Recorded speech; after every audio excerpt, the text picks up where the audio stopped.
Welcome back, ladies and gentlemen. It's NATOR'S Game Picks. Week 1 of NFL football in the books. Let's go ahead and do a quick recap. So I went ahead and picked them. I got 12 right and I got 4 wrong. So I went 12-4 from week 1. The games I got wrong was I had Falcons over Steelers. The Steelers won. I had the Bengals over the Patriots. The Pats won. I had the Seahawks over I had the Broncos over the Seahawks. The Seahawks won. And then I had the Rams over the Lions, and the Lions won. So 12-4, week 1 in the books. Let's go ahead and jump over to week 2, and let's get this ball rolling. Sunday number 2 in 2024.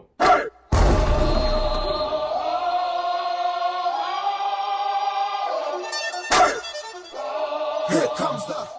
Man, it's nice to have football back on Sundays, isn't it? I know it's games on Monday and games on Thursday, but we'll act like the NFLPA and then be like Sunday only. You know, stop making them play early, jeopardizing their health and stuff. But without further ado, let's go ahead and get started with the week 2 matchups. Of course, we start off with Thursday Night Football. It's the Bills at the Dolphins. Dolphins at home, Bills on the road. AFC East matchup.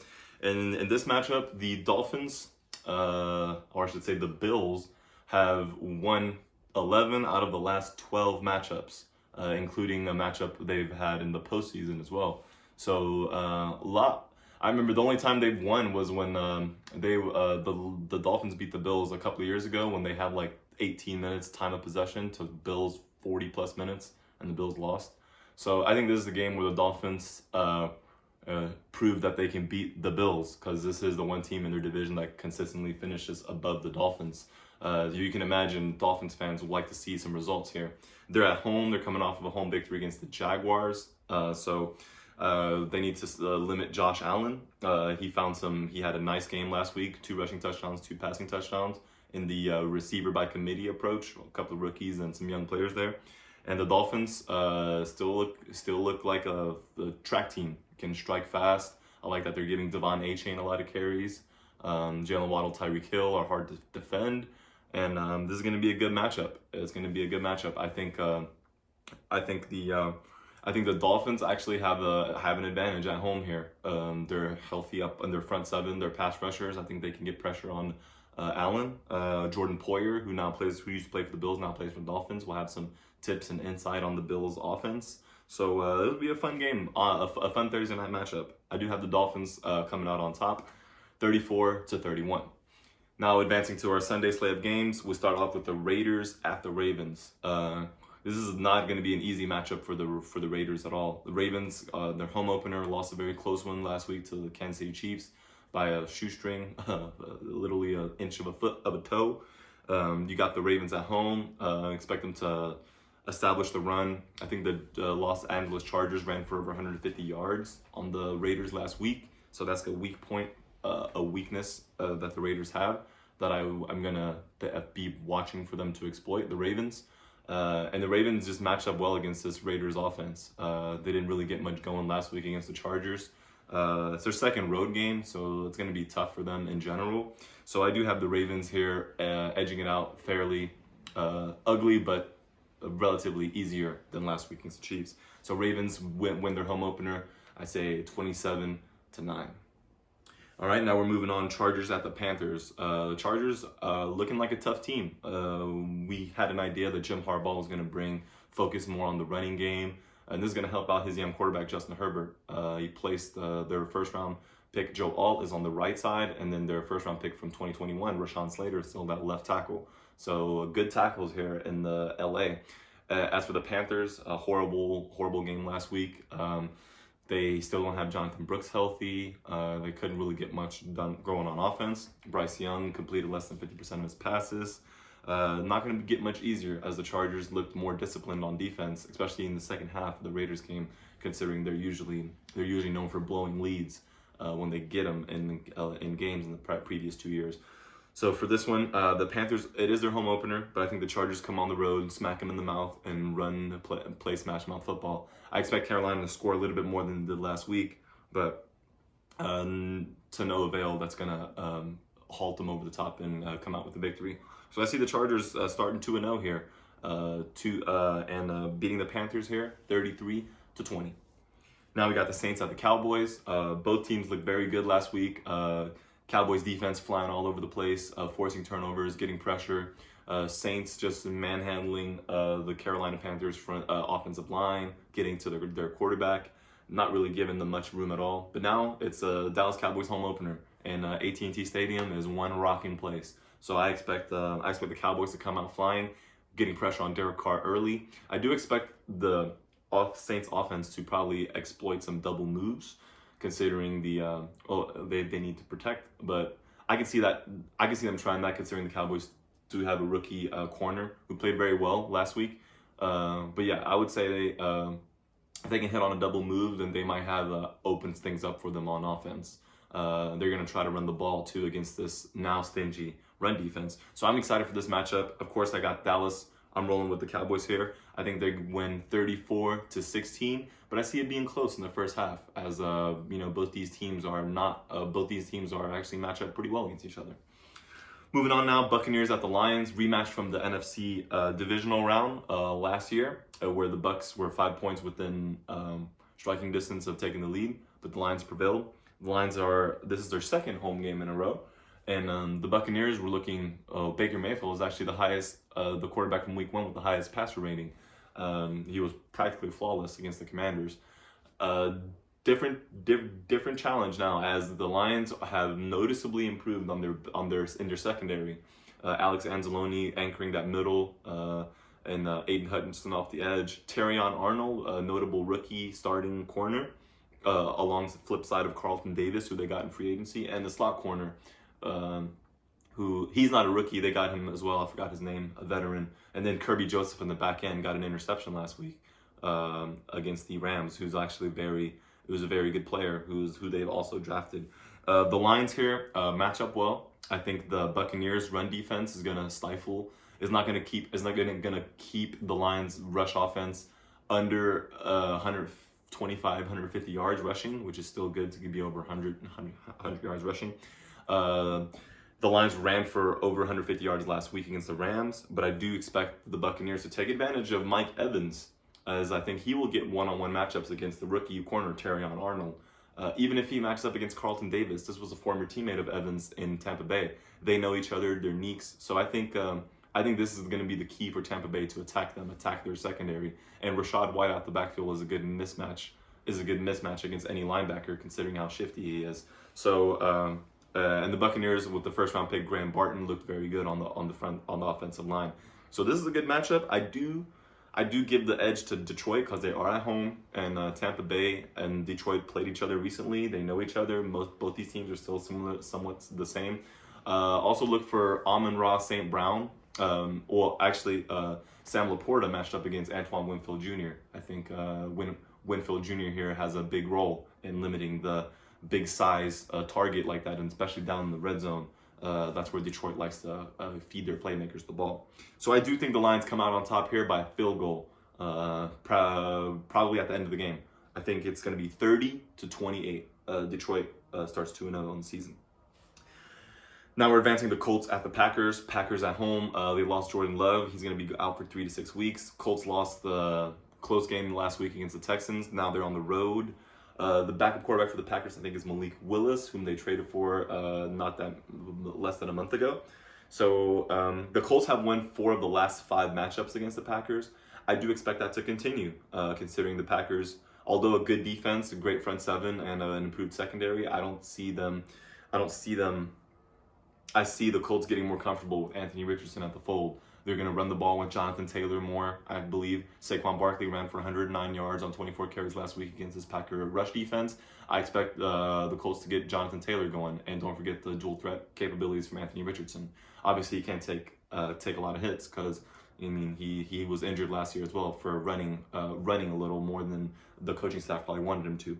But I do expect the Colts to come out on top here against the Packers in a somewhat more of a low-scoring game, because I don't think the Packers are going to be able to muster much on offense, besides maybe jet sweeps to their fast guys, Christian Watson and Jayden Reed. So I think the Colts here win on the road 20-12. Browns at Jaguars. Both these teams are 0-1, lost last week. So a lot riding on this one. Jaguars with their home opener, the Browns on the road. I think the Jags here with Trevor Lawrence, I think they start out fast, and I think they slow down. I think this Browns defense, although they didn't really they actually played a good game against Dallas, but they were down so early, so fast, so many points. So the Dallas offense really didn't have to attack them so aggressively. But I think if the Jaguars attempt to attack them aggressively, I think the Browns defense continue to prove why they're so good. Their secondary and their front seven. So for this reason, although they struggle a lot on offense, I still don't think they have their healthy starting offensive tackles back. I think the Browns get it together here, considering the Jaguars maybe not pass will rush as hard. They definitely got to get Watson out the pocket, get him more comfortable, check down screens. I see them coming out on top here at the end of the game, considering the Jaguars have been like against the Dolphins last week. They didn't really play well in the second half of that game. So I do see the Browns here coming out on top at the end of this, 20-17, dropping the Jaguars to 0-2. 49ers at the Vikings. 49ers at the Vikings. Here the Niners played the Vikings in Minnesota last year and they lost. Rookie Jordan Addison had his coming out party, which I don't think he's active. He's been suspended. But the Vikings had a promising start from Sam Darnold. Justin Jefferson still in the fold. Aaron Jones, a former Packer, who's looking just like himself, scoring a touchdown last week. I look for him to get going against the Niners. Niners still without Christian McCaffrey, Achilles tendonitis. They still have their other weapons. Brandon Ayuk, Deebo Samuel had a rushing touchdown last week, and George Kittle.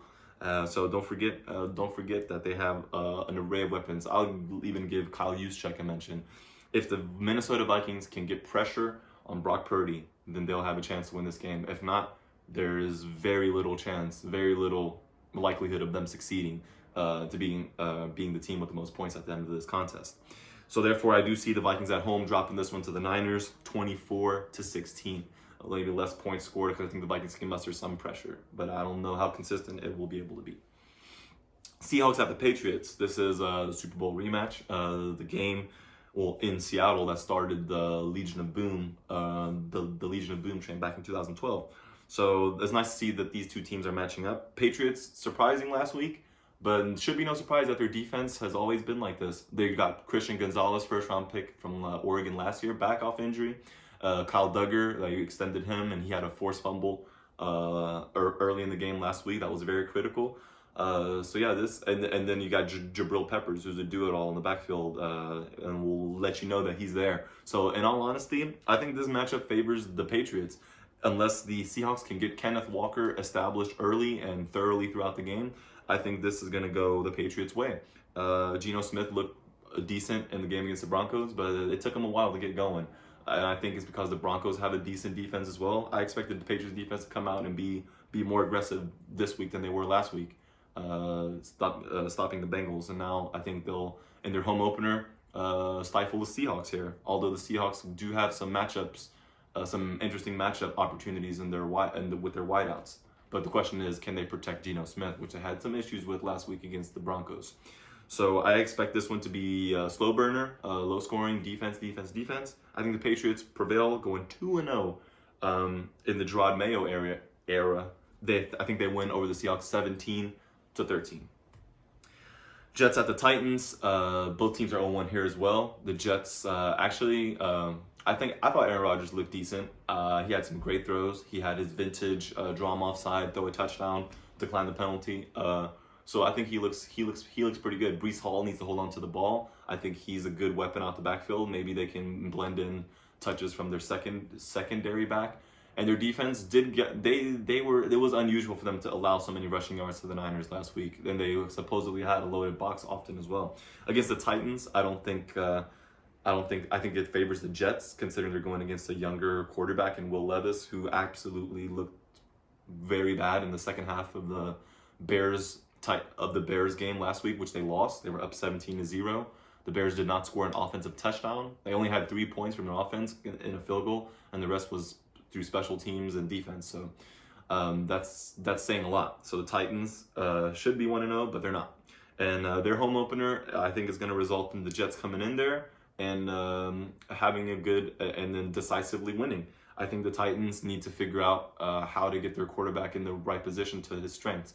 If not, he's going to continue to struggle. Even though the Jets are missing Hassan Reddick, they clearly couldn't get much of a pass rush on Purdy. I do see them more successful here getting a rush on Will Levis, as the Titans' offensive line still have a lot to be desired out of them. So I do think the Jets here win on the road against Tennessee, 31-21. Moving on now to the Giants at the Commanders. This is the last game of the 1 p.m. Eastern time slate of games. Giants couldn't muster hardly anything on offense last week. The Commanders, Jaden Daniels had his moments, but can still improve as well. So this is the Commanders' home opener, NFC East divisional rival. Anything can happen here. It could be a blowout, it could be a shootout, it could be a low scoring. But I do see the Commanders actually coming out on top, as they showed a little bit more promise as a team last week than the Giants did, and that says a lot, especially when you start the season off bad or good.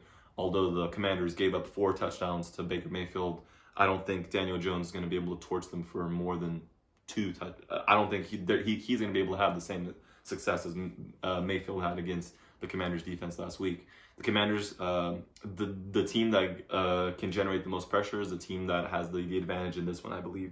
And I think that goes to the Commanders here. I think they win at home 27-19 over the New York Giants.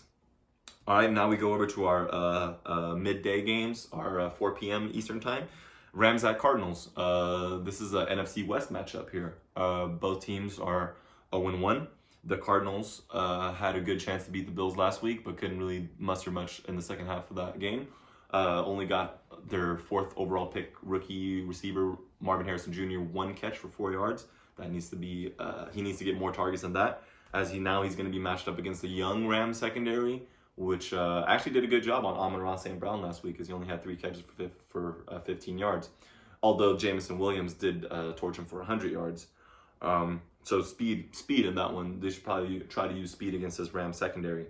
I think they're actually going to run the ball pretty successfully here, as the Cardinals have a really good rushing attack now with the healthy Kyler Murray and James Conner out the backfield. The Rams did struggle to stop the run against Detroit last week. I think this continues, and the Cardinals are going to exploit this.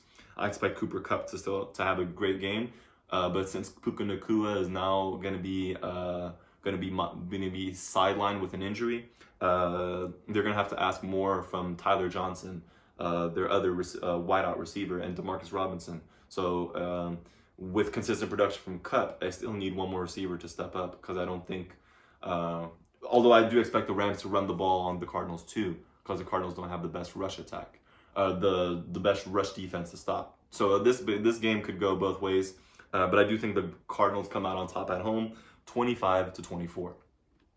Moving on now, Steelers at the Broncos. The Broncos, this is their home opener. They had 2 safeties last week against the Seahawks, got a lot of pressure on Geno Smith, and they looked very good, but they just couldn't help. Their rookie Bo Nix was struggling a little bit to get the ball downfield. He was completing a lot of short passes.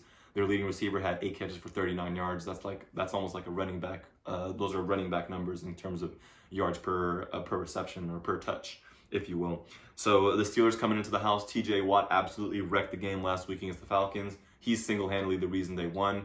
They did not score a single touchdown. They didn't need to. 6 field goals got them enough. They won the game still by a whole possession. Coming into Denver here, I think the Steelers are sidelining Russell Wilson, as he's still nursing a calf injury. Justin Fields gets the start.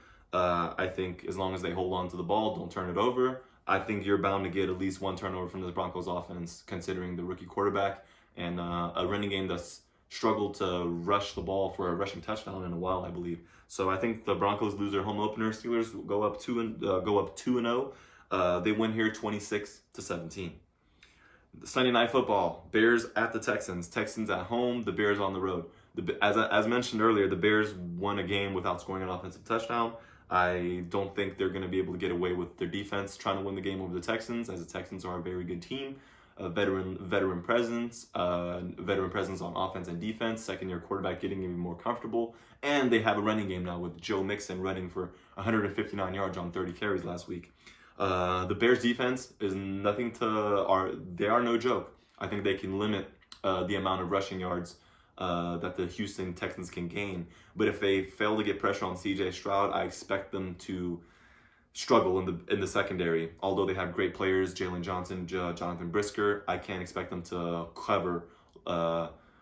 you can't expect no defensive backs to cover for longer than it takes for pressure to get home. If the pressure can't get home, CJ Stroud should have a field day. So I do think the Texans prevail at home here, bringing them to 2-0 on the year. I think they win 30-14 over the Chicago Bears. And then finally, it brings us to Monday Night Football. The aforementioned Falcons, who struggled against the Steelers in their home opener, now faces an Eagles team who were technically the home team in Sao Paulo, Brazil against the Packers last week. So this is their second home game, although it's their first home game in Philadelphia. Big matchup here. I think AJ Terrell and the Falcons secondary, that also features Jesse Bates against this vaunted Eagles pass attack. You got Devontae Smith and AJ Brown. Dallas Goedert looked decent coming back now, as he's a big focal point in their Eagles rush attack. They extended their left tackle, and they still have their right tackle, Lane Johnson. New starting center, which Jalen Hurts had some issues with in the opening game, fumbling a snap, snapping a little early, but they got it squared out, it seemed.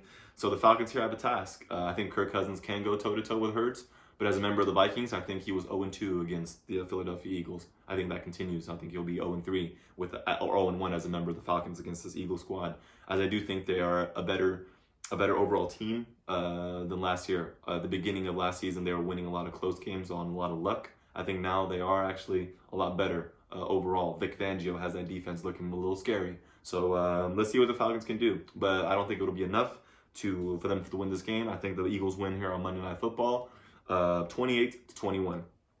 That wraps up week 2. I'm excited to again recap the games after the last Monday night game has been played. Already tomorrow, it's the Bills and the Dolphins. As I said, look for the interesting matchup here with the back end of Buffalo against these Dolphins receivers as the same way around. A lot of good matchups, a lot of division matchups this week. So they're going to be coming, and then they're going to keep going until the end of the year. So week 2, still no upset alerts of the week yet. I want to wait till week 4 to see what all the teams look like. As for right now, hopefully they can get this 12-4 train going. I want more than 10 picks to go right. It's not always easy after in the beginning, but I have a good feeling about it, and we'll see what it brings. I hope you guys enjoy week 2. Stay healthy, stay safe. Love you guys.